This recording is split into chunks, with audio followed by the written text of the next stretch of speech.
Kellogg's birth and early childhood unfolded in the ruins of San Francisco decades after the Great War, in a city that had survived not as a functioning society, but as a fractured ecosystem of scavengers, criminals, and remnants clinging to the bones of pre-war civilization. And from the very beginning, his life was shaped not by ideology or ambition, but by scarcity and instability, as he was born into a post-war environment where the concept of safety had already become abstract, where buildings stood hollowed and half-collapsed, and where the absence of centralized authority allowed violence to operate as both currency and law, with Kellogg himself recalling a childhood defined less by memories of play or education and more by the constant awareness of danger, hunger, and unpredictability, growing up in a San Francisco that had not been rebuilt but instead repurposed by survivors who stripped the city of anything useful, while avoiding the lingering radiation and structural decay left behind by nuclear bombardment. And although the city had once been a major population center before the war, by the time of Kellogg's childhood it existed as a loose network of territories controlled by gangs, mercenary outfits, and families who survived through theft, intimidation, and transactional violence, creating an environment where moral development was not guided by shared values, but by immediate consequences, and where a child like Kellogg learned early that weakness invited exploitation, and that survival depended on one's willingness to act decisively and without hesitation, with his earliest memories suggesting a home life that was unstable but not initially devoid of affection, as his parents attempted to maintain a semblance of family structure despite the conditions around them, raising him in a cramped and impermanent shelter carved from the ruins, where resources were limited and trust in outsiders was minimal. Yet even this fragile domestic sphere existed under constant threat from the surrounding wasteland, as gangs and raiders moved freely through the city, asserting dominance through intimidation rather than governance, and Kellogg grew up observing how adults navigated this world, learning not from instruction but from example, watching how negotiations were conducted with weapons within reach, how debts were enforced through force, and how survival often required preemptive aggression, all of which quietly shaped his understanding of how the world worked long before he was capable of articulating it. And although his parents attempted to shield him from the worst aspects of this reality, the boundaries between childhood and adulthood were thin in post-war San Francisco, and exposure to violence was unavoidable, whether through the sounds of gunfire echoing through ruined streets, the sight of bodies left as warnings, or the stories whispered among survivors about who controlled which neighborhoods and why certain paths were no longer safe, instilling in Kellogg an early awareness that the world operated according to rules that were neither fair nor forgiving, but rigidly enforced nonetheless. And unlike later generations born into more structured wasteland societies, Kellogg's early years lacked any stabilizing institutions, such as schools, organized communities, or protective militias, leaving family as the only buffer between a child and the chaos beyond their walls, a buffer that would ultimately prove fragile. But in these formative years, it provided Kellogg with his first exposure to loyalty and attachment, even as it existed within a context that demanded vigilance at all times. And the San Francisco of Kellogg's childhood was not merely a backdrop,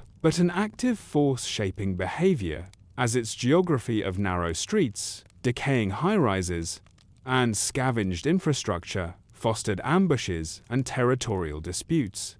while the scarcity of clean water, uncontaminated food, and reliable shelter meant that every day involved calculation and risk, and Kellogg absorbed these lessons not through explicit teaching, but through lived experience,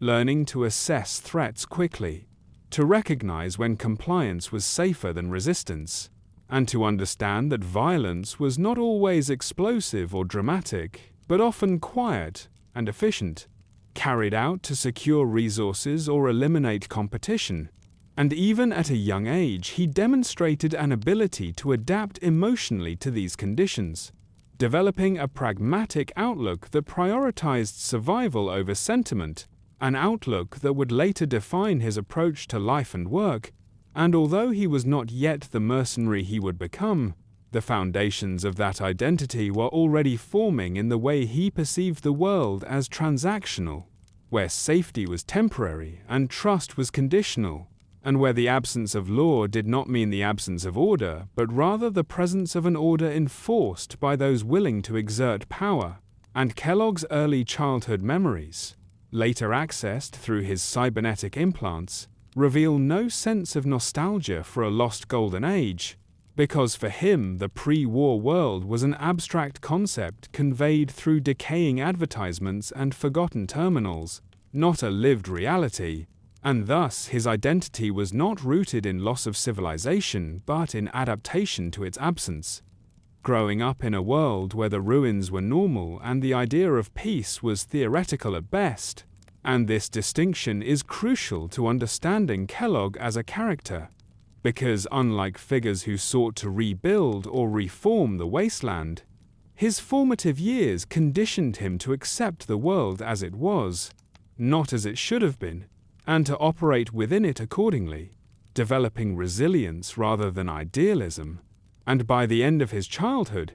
even before the defining trauma that would sever his remaining ties to innocence, Kellogg had already internalized a worldview shaped by post-war San Francisco's unforgiving landscape, a worldview that taught him that survival was not guaranteed by virtue or cooperation, but earned through adaptability, awareness, and a willingness to do what others hesitated to do, setting the stage for the choices he would later make and the person he would ultimately become. The collapse of Kellogg's family marked the definitive end of any illusion that survival in the post-war world could coexist with stability, as the fragile domestic structure that had sheltered him during his early childhood was violently dismantled by the same forces that governed life in the San Francisco ruins, teaching him lessons that would permanently alter his understanding of trust, attachment, and consequence. Because while his parents had managed to carve out a temporary existence amid the chaos,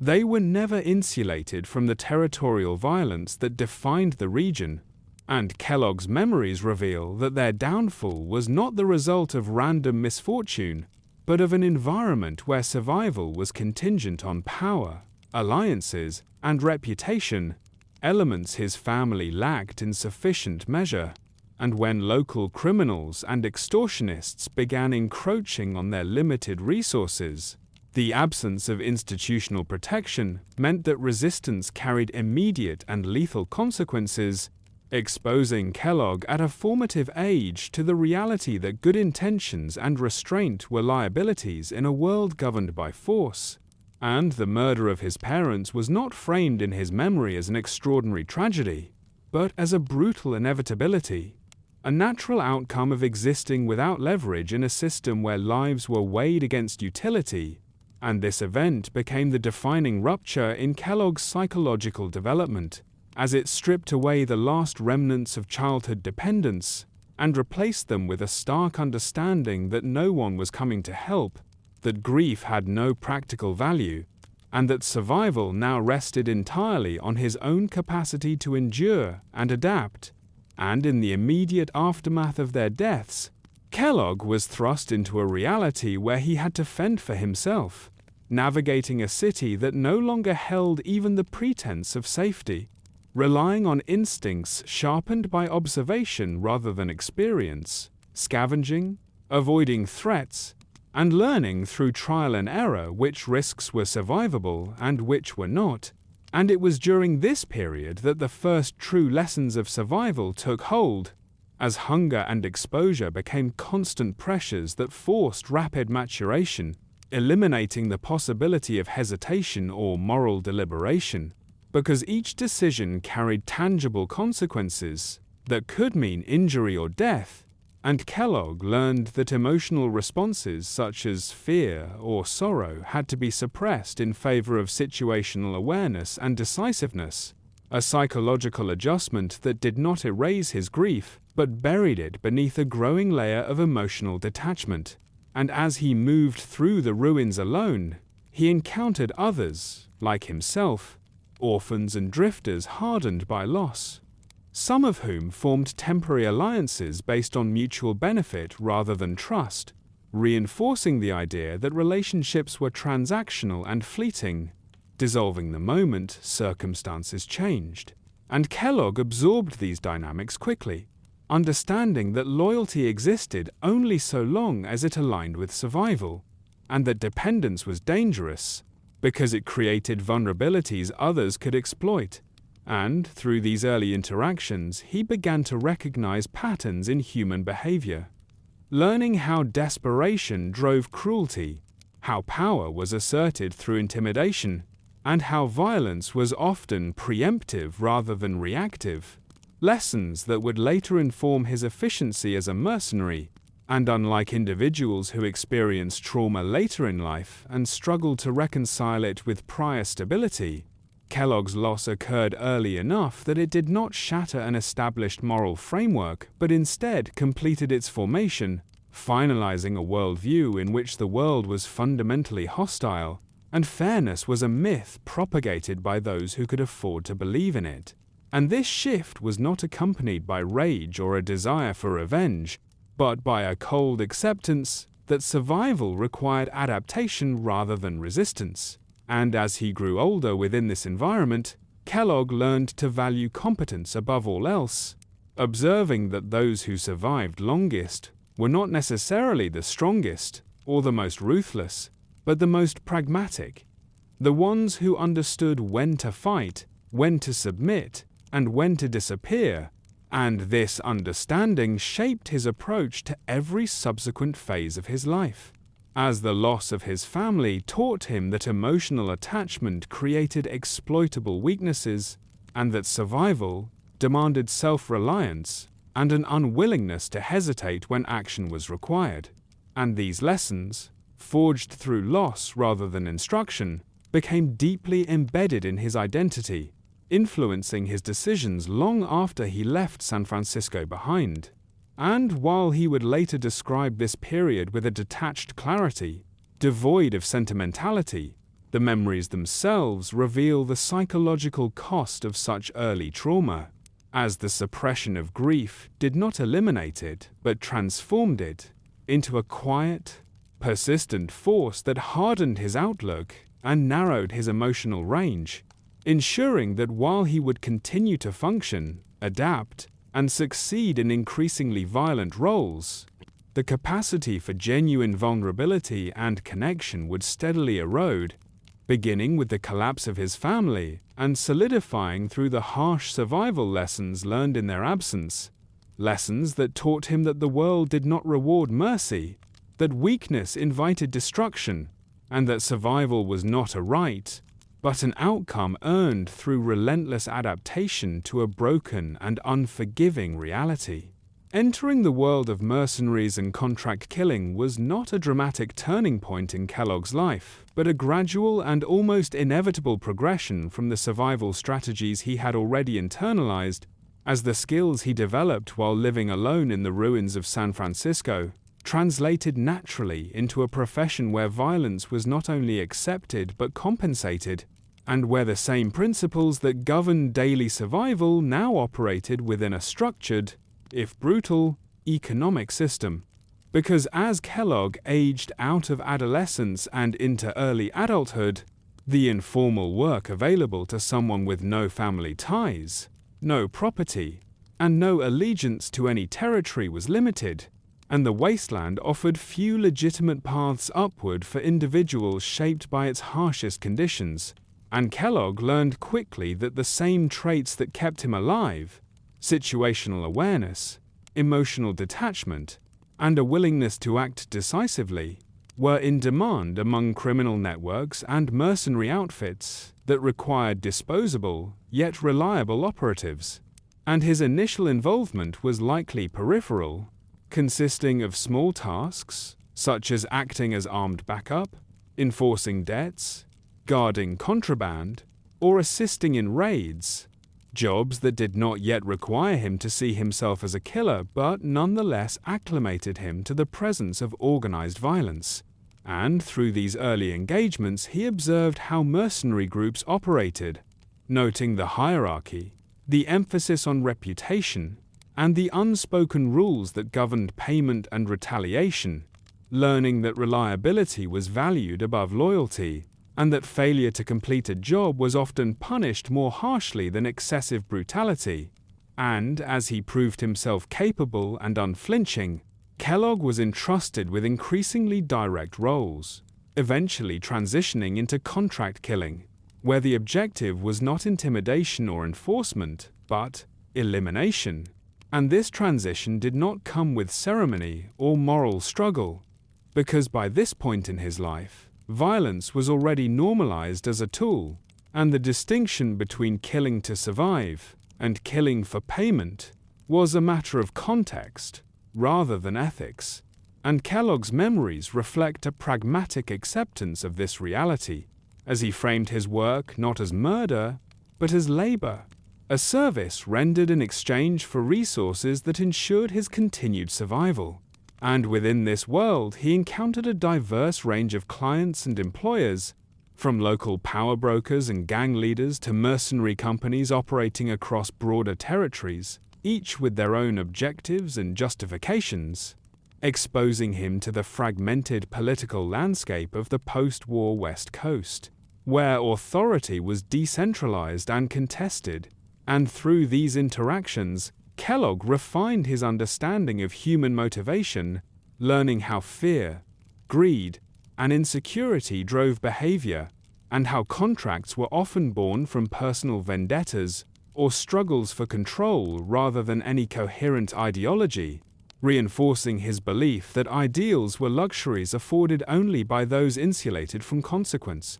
And as his reputation grew, so did the scale and complexity of the jobs he accepted, requiring greater planning, patience, and adaptability, qualities he possessed in abundance. And his effectiveness stemmed not from cruelty or enthusiasm for violence, but from his ability to approach each assignment with emotional distance, viewing targets as obstacles rather than individuals, a mindset that minimized hesitation and maximized efficiency. And this approach earned him respect within mercenary circles, as well as a reputation for reliability that ensured a steady flow of work. And yet this period also marked the further erosion of any remaining moral boundaries, as repeated exposure to killing reinforced the notion that life was transient and easily extinguished, and that personal judgment had no place in contractual obligations. And while Kellogg did not seek out violence for its own sake, he did not shy away from it, understanding that proficiency in his chosen profession required acceptance of its consequences. And over time, the act of killing became routine, stripped of emotional weight, further solidifying the desensitization that had begun with the loss of his family. And it was through this work that Kellogg gained access to better equipment, information networks, and travel opportunities, expanding his operational range beyond San Francisco and exposing him to broader wasteland dynamics, including emerging power structures and organized factions, experiences that would later position him as an ideal candidate for recruitment by a more centralized and technologically advanced organization. And by fully entering the world of mercenaries and contract killing, Kellogg did not merely find a means of survival, but adopted a professional identity that aligned seamlessly with his worldview, one in which violence was a tool, contracts were absolution, and survival was measured not by longevity alone, but by one's ability to adapt to increasingly dangerous and morally barren circumstances, setting the stage for the deeper moral erosion and institutional entanglements that would define the rest of his life. Moral desensitization and the normalization of violence in Kellogg's life did not occur in a vacuum. nor did it progress in a straight line, because for a brief period his trajectory diverged from the path of emotional isolation he had been steadily following, interrupted by his relationship with a woman named Sarah, whom he met while operating in the hub, a major trading center whose relative stability allowed for fleeting moments of normalcy even among those who lived by violence, and their relationship developed not as a reckless indulgence, but as a genuine attempt by Kellogg to construct something permanent in a world defined by impermanence, as Sarah represented a life outside the cycle of contracts and bloodshed, someone who saw him not as a weapon for hire, but as a man capable of building a future. And against his better instincts, Kellogg allowed himself to believe that survival did not have to come at the cost of attachment, eventually marrying her and relocating back to San Francisco in an effort to establish a stable home. A decision that marked a rare instance in his life where he prioritized emotional fulfillment over strategic caution, and when Sarah became pregnant and later gave birth to their daughter Mary, Kellogg's worldview briefly expanded to include the idea that the brutality he had normalized could be kept at bay through vigilance and strength, as he convinced himself that his experience,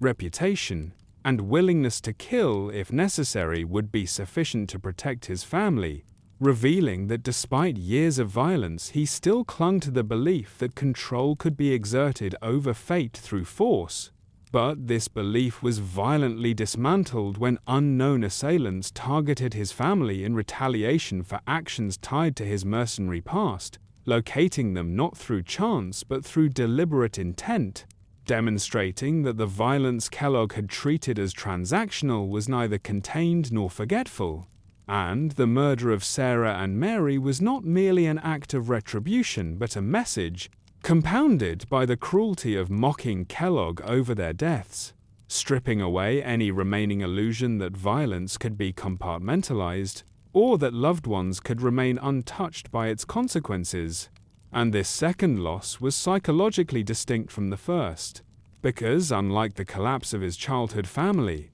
this tragedy occurred after Kellogg had consciously chosen attachment, had allowed himself to hope, and had staked his belief in personal strength as a shield against the wasteland, making the devastation not only emotional but ideological, as it confirmed his deepest fear that attachment was a liability and that the world punished vulnerability without exception. And the aftermath of this event marked a turning point where grief no longer receded into suppressed detachment, but instead transformed into a focused and consuming bloodlust, as Kellogg armed himself with singular purpose and hunted down those responsible, channeling his pain into methodical violence that was no longer contractual but personal. And while he succeeded in killing the assailants and avenging his family, the act provided no catharsis or resolution, exposing the hollow promise of vengeance as a substitute for healing.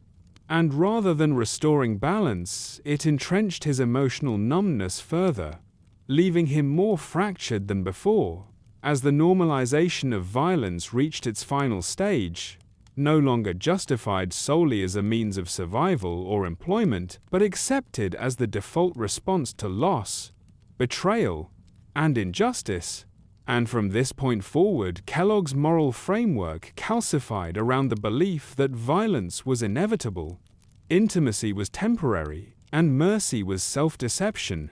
as the destruction of his chosen family erased the last boundary between necessity and cruelty, ensuring that future acts of killing would be carried out without expectation of emotional consequence or moral reckoning, because he had already learned through the most personal and devastating lesson possible that violence took everything and returned nothing, and that understanding,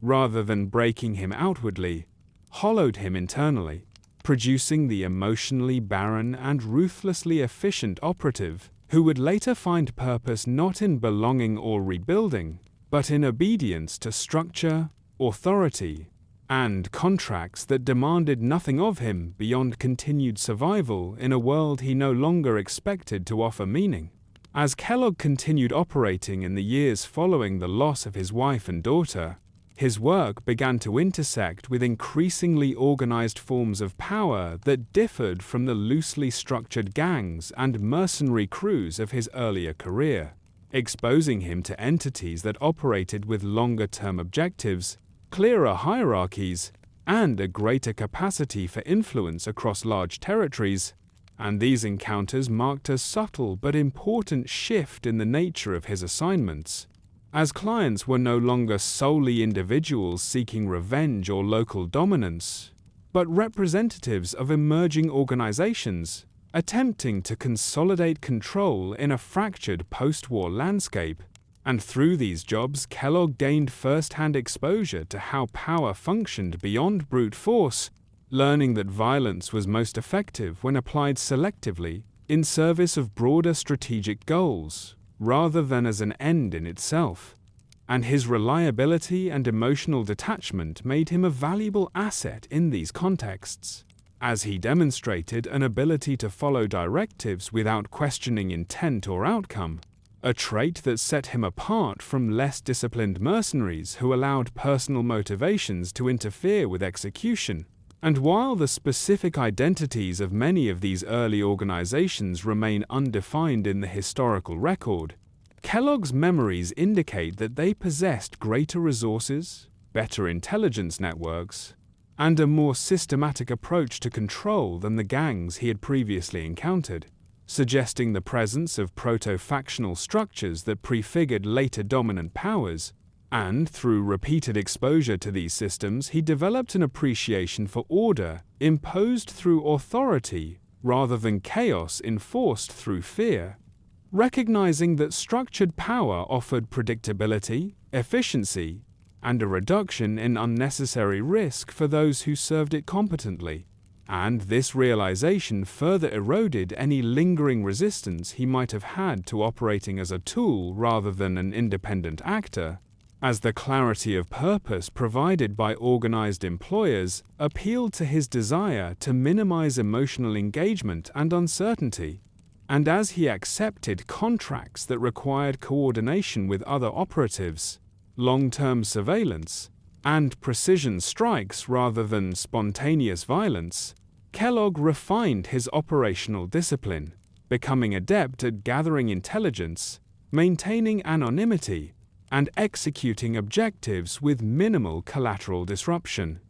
Skills that aligned closely with the needs of advanced institutions that valued secrecy and control, and these encounters also reinforced his understanding that power was not necessarily visible or theatrical, but often exercised quietly through influence, information, and the strategic removal of obstacles, an understanding that would later resonate with the methodologies of the Institute, though at this stage he had no awareness of its existence. And despite the increased scale of these operations, Kellogg remained emotionally detached from the causes he served, viewing each organization as another employer rather than a community or ideology worthy of allegiance. And yet the consistency and structure they provided began to replace the chaos of his earlier life, offering a sense of stability that did not rely on personal relationships or moral alignment. And this period solidified his transition from an individual survivor to a professional operative, accustomed to functioning within systems of power, conditioning him to accept hierarchy, follow orders, and prioritize mission success above personal judgment. And by the time these early encounters concluded, Kellogg had become not only a seasoned killer, but a dependable instrument for organizations seeking deniable assets, someone who understood that true power in the wasteland lay not in visibility or reputation alone, but in the ability to operate unseen, enforce decisions efficiently, and disappear without consequence, setting the stage for his eventual recruitment by a force that embodied these principles on an unprecedented scale. The Commonwealth represented a decisive shift in Kellogg's trajectory, not because it was more violent than the regions he had already survived, but because its instability created opportunities for individuals willing to operate without allegiance, restraint, or long-term ties. And when Kellogg arrived there, he encountered a land defined by constant low-grade warfare, where settlements rose and fell with alarming speed. Raider bands proliferated without central opposition, and the absence of a unifying authority ensured that violence remained the primary means of dispute resolution. And unlike the fragmented power structures of the West Coast, the Commonwealth's chaos was compounded by paranoia, as rumors of unseen forces, disappearing people, and synthetic infiltrators fostered an atmosphere where trust was scarce and fear was pervasive, conditions that suited Kellogg's hardened worldview and professional skill set, because he required neither community nor stability to function effectively. And as he took on work across the region, he quickly recognized that the Commonwealth's disorganization created a constant demand for mercenaries capable of decisive action, whether that meant eliminating rivals, suppressing threats, or enforcing control on behalf of emerging local powers. And Kellogg adapted seamlessly, leveraging his experience to navigate the region's volatile social landscape, understanding which settlements could pay, which factions could be manipulated, and which areas demanded immediate and overwhelming force. And this period further reinforced his belief that order was not an organic outcome,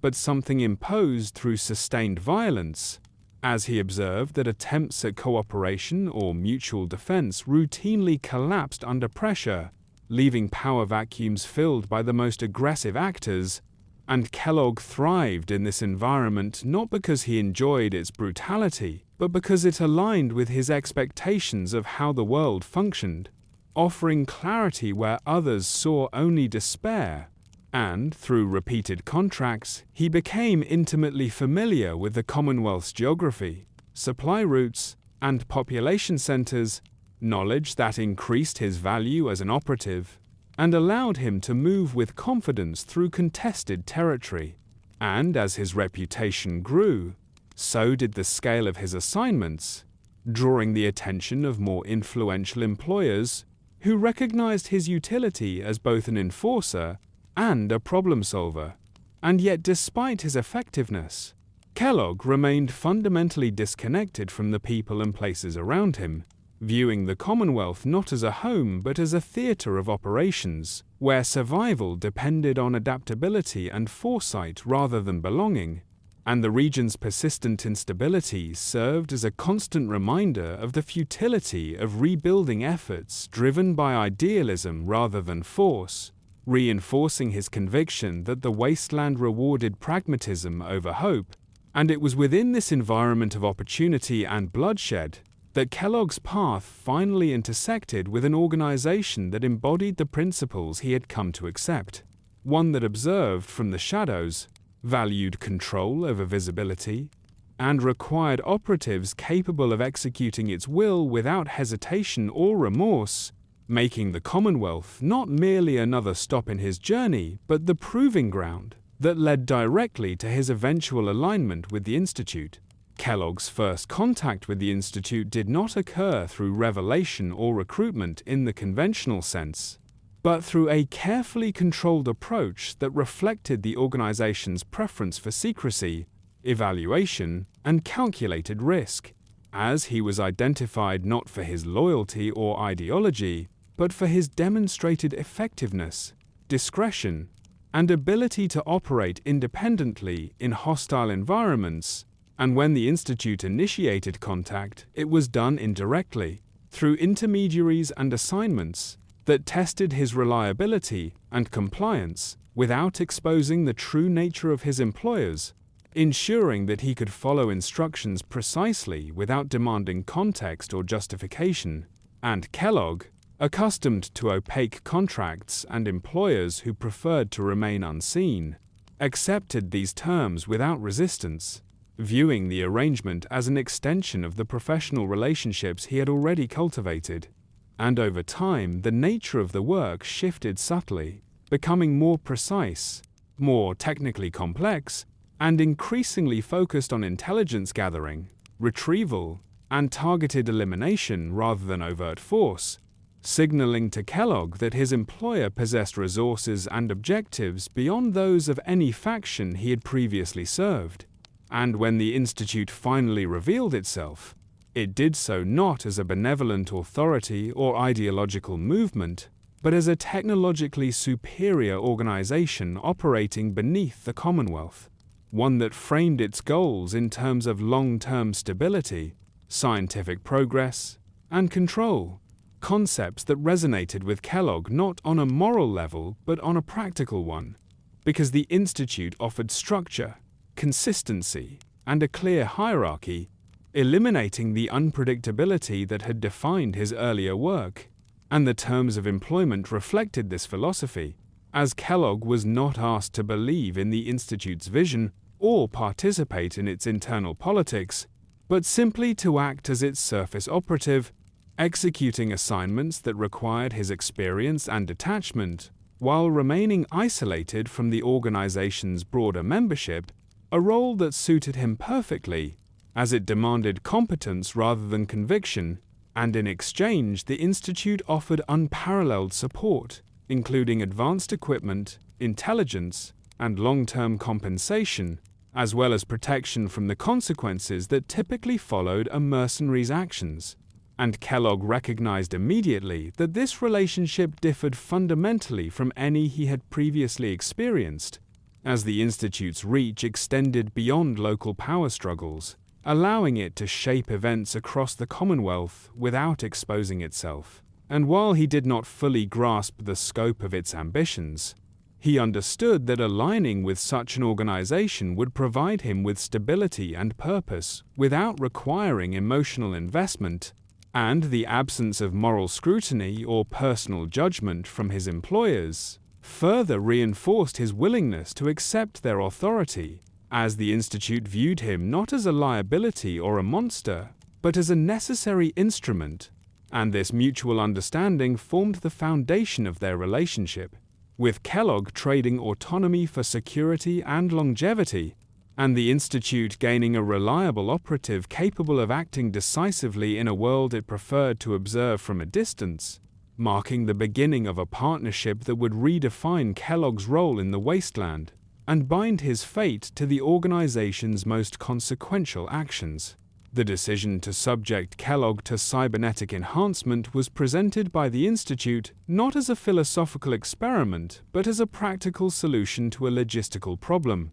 as his value as a long-term surface operative was limited by the natural constraints of human aging and physical decline, and rather than replace him with less experienced agents, the Institute chose to preserve and augment an asset that had already proven reliable, framing the procedure as an extension of the transactional relationship they had established, and Kellogg accepted the offer with characteristic pragmatism, viewing his own body not as an identity to be preserved, but as a tool to be maintained, and the enhancements he received fundamentally altered the course of his life by dramatically slowing his aging process, improving his physical resilience, and allowing him to operate for decades beyond a normal human lifespan,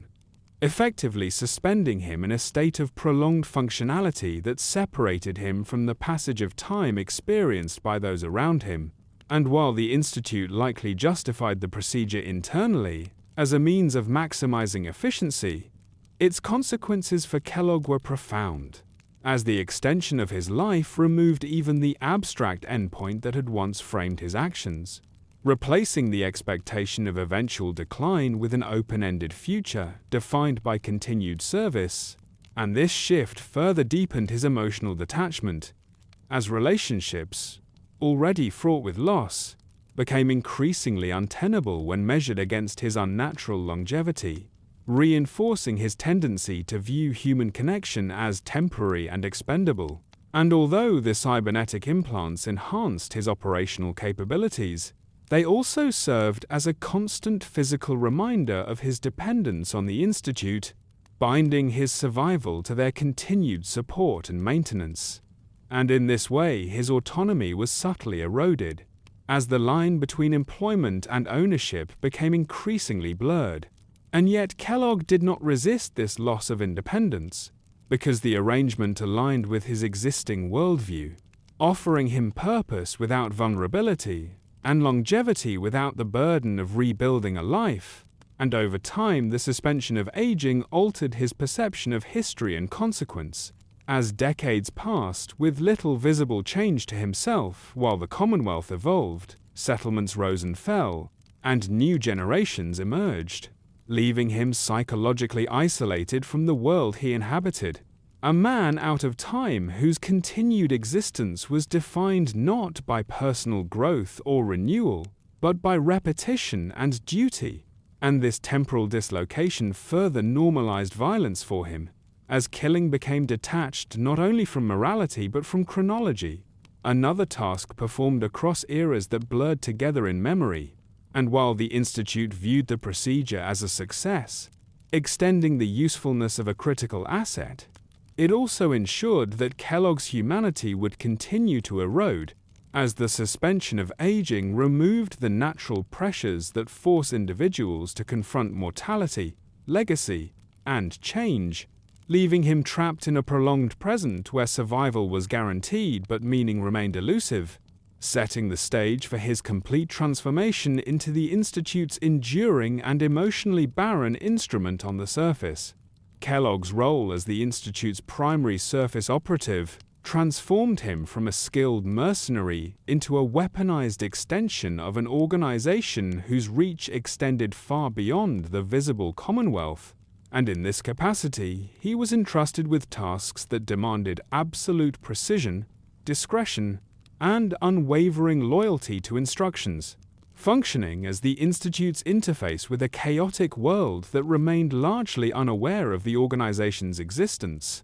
And his assignments encompassed not only direct eliminations of high-value targets, but also reconnaissance, surveillance, and the manipulation of local power dynamics to align outcomes with Institute objectives, a responsibility that required him to navigate complex social, geographic, and political landscapes, while remaining entirely detached from the moral implications of his actions. And Kellogg executed these operations with efficiency born of decades of experience, applying the lessons learned during his early survival, mercenary work, and exposure to organized power, while leveraging the enhancements that prolonged his physical prime, allowing him to operate with an endurance and resilience unmatched by ordinary humans. And through this role, he became an indispensable asset, as the Institute recognized that the success of surface operations depended not merely on lethality, but on the ability to adapt to unpredictable circumstances, improvise when necessary, and maintain absolute discretion, qualities Kellogg embodied completely. And over the years, he carried out missions that affected the balance of power across multiple settlements, factions, and raider bands, often leaving outcomes that appeared coincidental or naturally occurring while actually serving a carefully constructed strategic purpose. And this operational anonymity reinforced his detachment, as the lack of recognition or personal reward eliminated any incentive for emotional involvement or moral reflection, and the psychological structure that had formed in his early years, the acceptance of violence as a transactional tool and the suppression of attachment, allowed him to perform these tasks without hesitation, empathy, or remorse, creating a feedback loop in which the Institute's reliance on him validated his approach to the world, while his effectiveness reinforced the Institute's methods.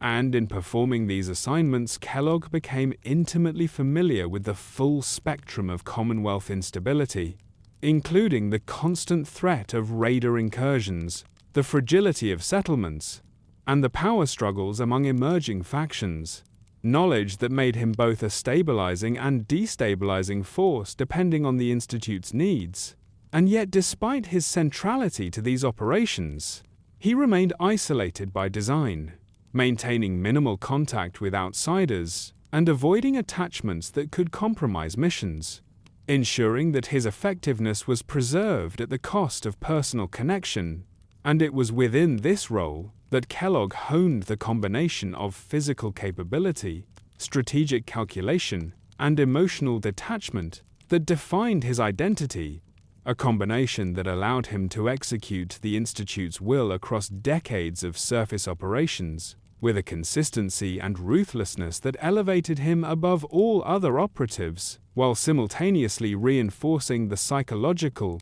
barriers that separated him from the very humanity he still possessed. A paradox that would become most evident in his eventual confrontation with the consequences of his actions and the Institute's ultimate objectives. The abduction of Sean and the destruction of Vault 111 represented the apex of Kellogg's service to the Institute, a mission that combined decades of operational experience, the tactical advantages provided by his cybernetic enhancements, and the psychological detachment that had been cultivated over a lifetime of violence, and the planning and execution of the operation reflected the Institute's characteristic precision and secrecy, as every variable was accounted for to ensure success while minimizing exposure, with Kellogg tasked not merely with entering the vault but with asserting absolute control over its inhabitants and eliminating any resistance that could interfere with the Institute's objective,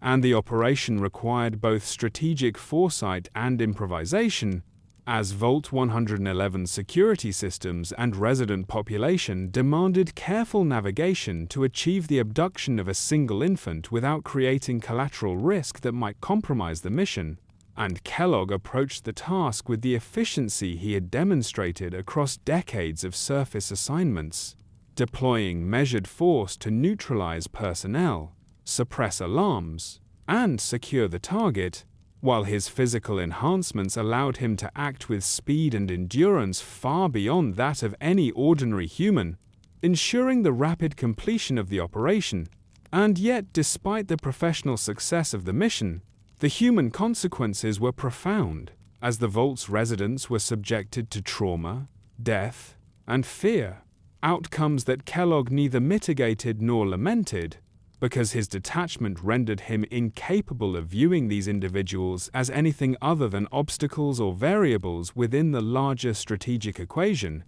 and the abduction of Sean, a child whose existence was central to the Institute's long-term plans, solidified Kellogg's role as an agent of profound influence, yet one entirely subordinate to the organization's will, and while he had previously executed contracts motivated by payment, survival, or vengeance, this assignment demanded the removal of innocence, the subjugation of ordinary human life, and the orchestration of terror as a means of control, a task he performed without hesitation, illustrating both the culmination of his moral desensitization and the full operational capacity he had achieved through years of experience and enhancement, and the destruction of Vault 111 itself further underscored the Institute's approach to authority and compliance,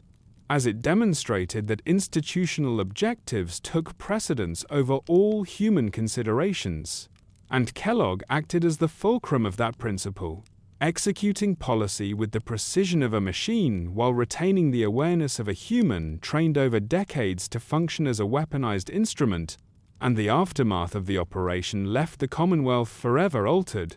as the removal of Sean initiated a chain of events whose consequences would reverberate for years, and Kellogg himself emerged physically unscathed, but psychologically entrenched in the identity of enforcer, fully aligned with the Institute's operational doctrine and increasingly isolated from any potential for personal morality, reflecting a career and life trajectory in which human empathy had been systematically subordinated to efficiency, obedience, and the relentless execution of objectives dictated by an organization whose vision of control extended far beyond the temporal and spatial limitations of any individual life. The psychological fallout of immortality and isolation became increasingly evident in Kellogg's later years, as the cybernetic enhancements provided by the Institute preserved his body while time and circumstance eroded any meaningful connection to the world around him.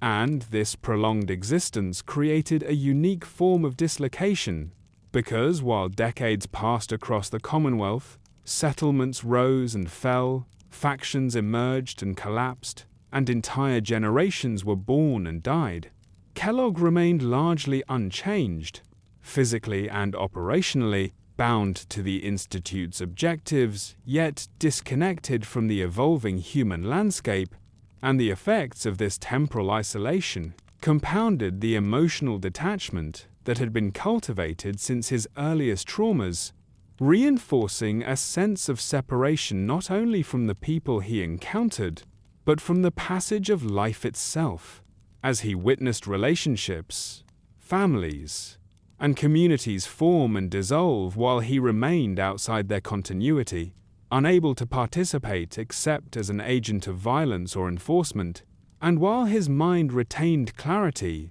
memory, and skill, the absence of natural aging, and the constant execution of lethal tasks created a psychological rigidity in which empathy, reflection, and attachment became increasingly inaccessible, and Kellogg's prolonged exposure to both the Institute's missions and the chaotic Commonwealth reinforced the normalization of extreme measures, as repeated acts of killing and coercion, now performed across decades, further eroded any lingering moral restraint, leaving him psychologically hardened and increasingly alienated from ordinary human experience.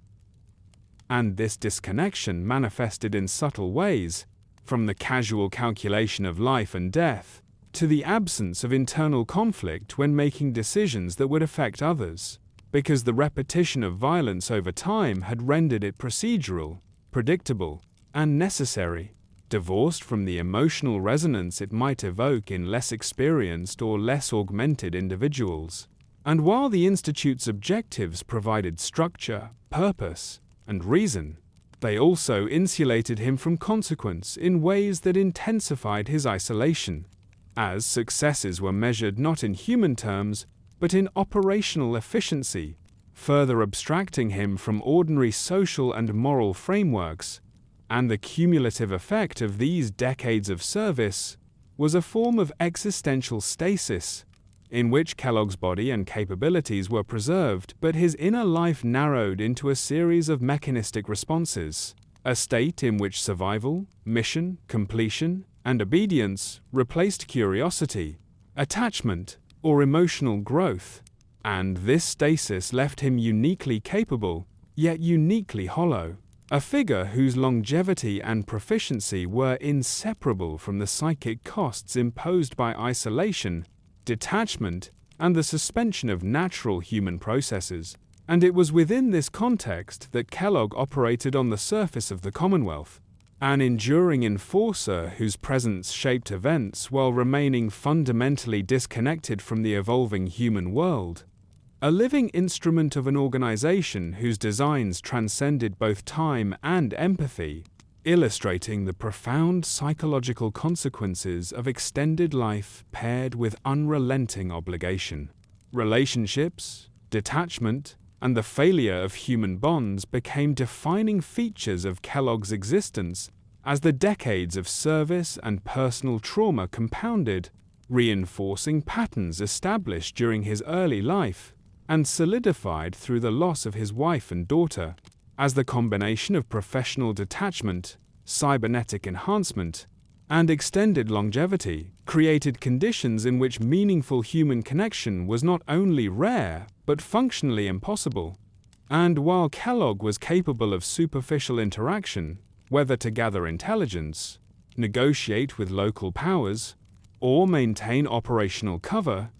these engagements never approached genuine intimacy, as any emotional investment represented a vulnerability that could be exploited, a lesson learned painfully through both childhood and adult experience. And this detachment was reinforced by the Institute itself, whose operational doctrine demanded compliance, precision, and emotional suppression from its surface operatives, implicitly discouraging attachment or personal entanglements that could interfere with objectives. And Kellogg internalized this framework completely, approaching relationships with the same calculated pragmatism he applied to contracts and missions, assessing others solely in terms of utility, reliability, and potential threat, while remaining incapable of forming bonds that could survive the natural passage of time or the unpredictability of violence. And the failures of human connection were not merely incidental but systemic,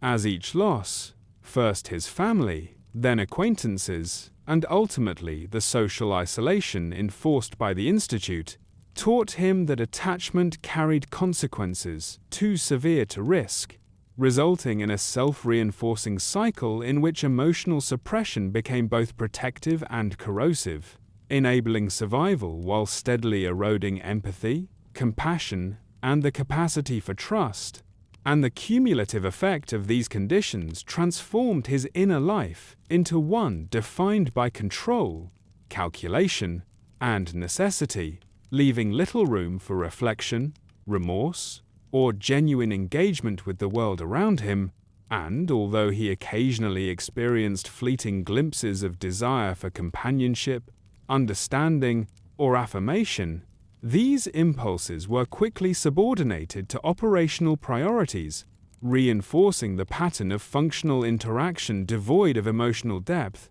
And in this way, Kellogg became a figure whose effectiveness as an operative was inseparable from his detachment, a man shaped by repeated trauma, unrelenting duty, and the prolonged suspension of natural human rhythms, whose personal life existed only as memory, loss, and suppressed longing, and whose presence in the Commonwealth was felt through action rather than relationship, impact rather than intimacy, illustrating the profound human cost of a life lived in service to power, violence, and the mechanistic execution of objectives that left little space for the bonds that might otherwise have defined him. Decline in autonomy and growing resentment toward the Institute gradually became central to Kellogg's existence, as the combination of cybernetic enhancement, prolonged service, and increasing operational isolation highlighted the ways in which his life had become inseparable from the organization's will.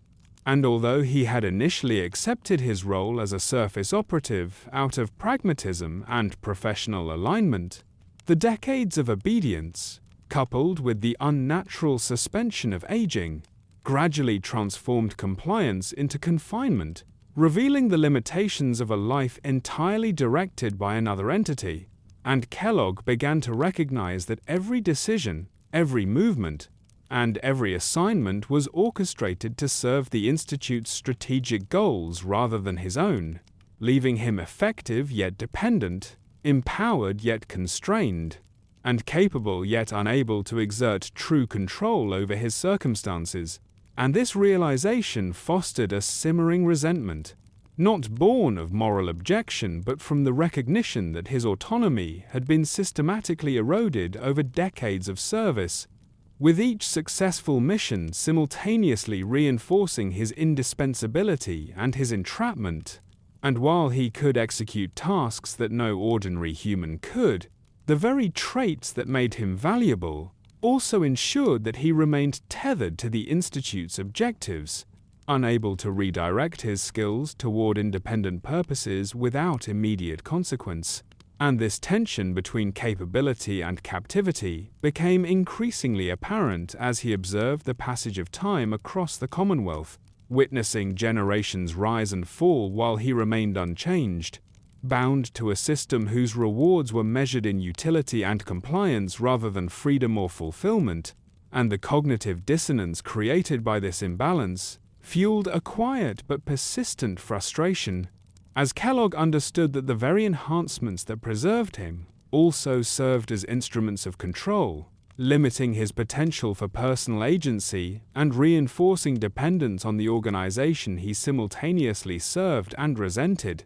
And although he continued to perform with ruthless efficiency, the internal acknowledgement of constraint subtly altered his engagement with assignments, fostering a blend of detachment and irritation that colored his decision-making, sharpening his awareness of the cost of prolonged obedience. And while the Institute likely remained unaware of the depth of his resentment, his memories and later reflections indicate that this period marked a critical psychological shift, as he reconciled decades of service with the understanding that his life had been subsumed by an institution whose goals eclipsed his own. And this recognition, combined with the erosion of personal bonds, the relentless execution of lethal tasks, and the isolation imposed by his enhancements, created a layered and enduring dissatisfaction, one that tempered his efficiency with quiet bitterness,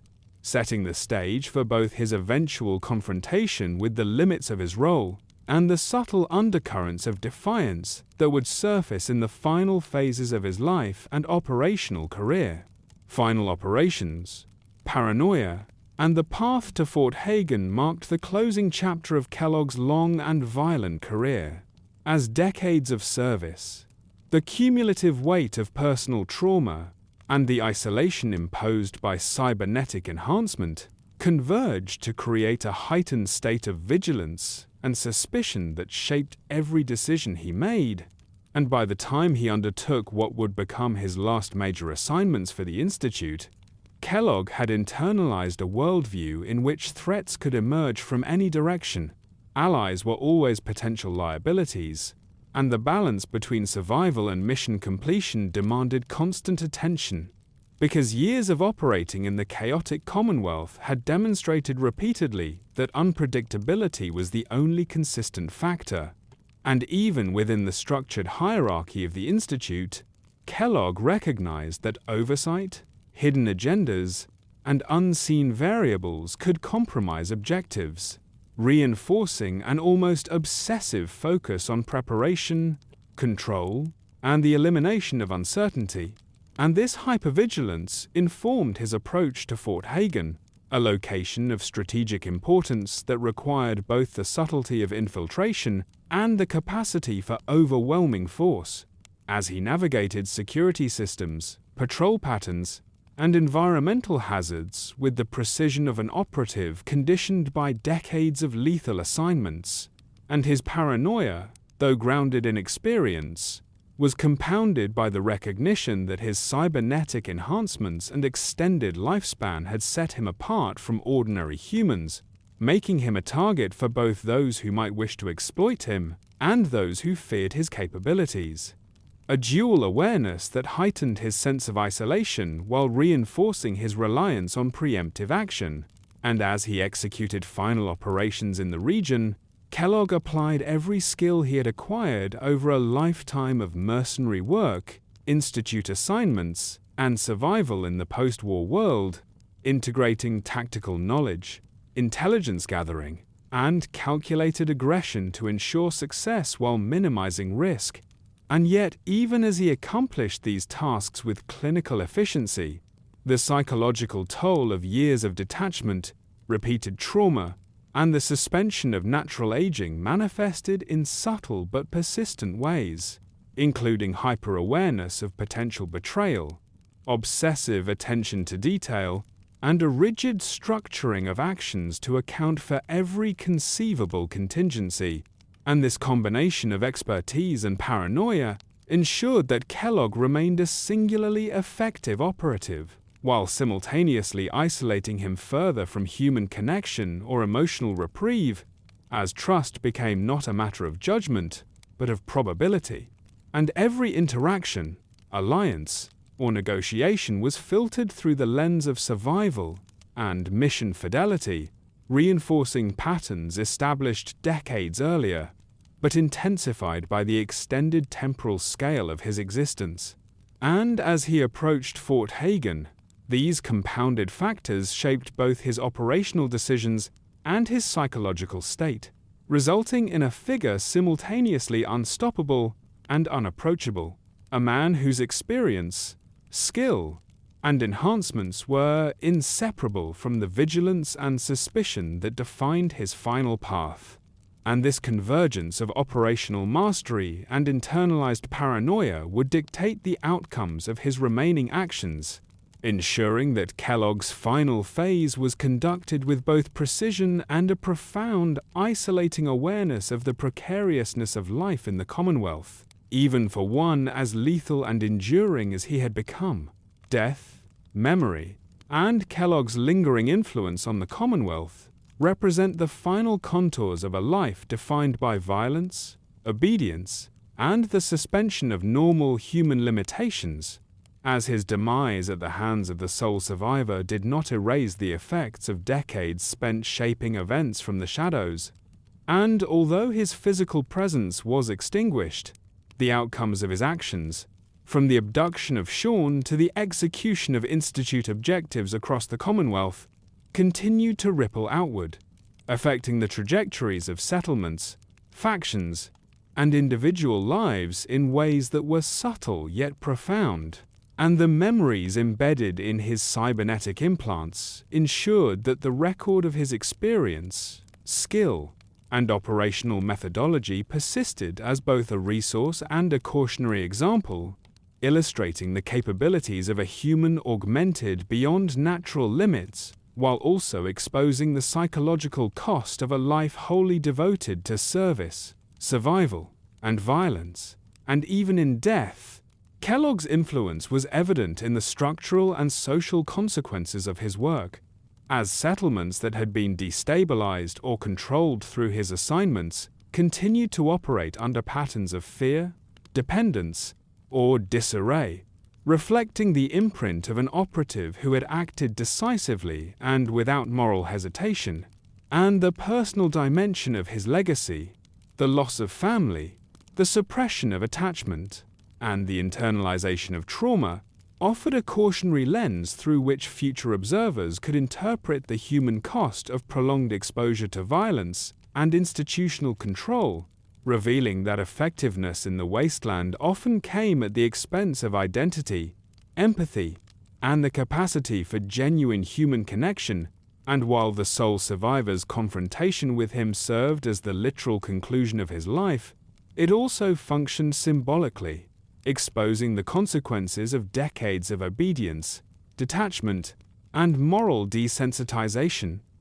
demonstrating that even the most skilled operative remains vulnerable to forces larger than individual will. And Kellogg's enduring presence in memory, through terminals, records, and narrative testimony within the Commonwealth, ensured that his life, actions, and the lessons embedded within them continued to inform the understanding of survival, loyalty, and the limits of human resilience, leaving behind an imprint that was simultaneously operational, psychological, and cultural, a lasting testament to the power wielded by a single individual acting at the intersection of technology, violence, and institutional ambition. And his story serves as a stark illustration of the ways in which a life devoted entirely to efficiency and obedience can shape not only immediate outcomes, but the broader trajectory of a world struggling to recover from catastrophe,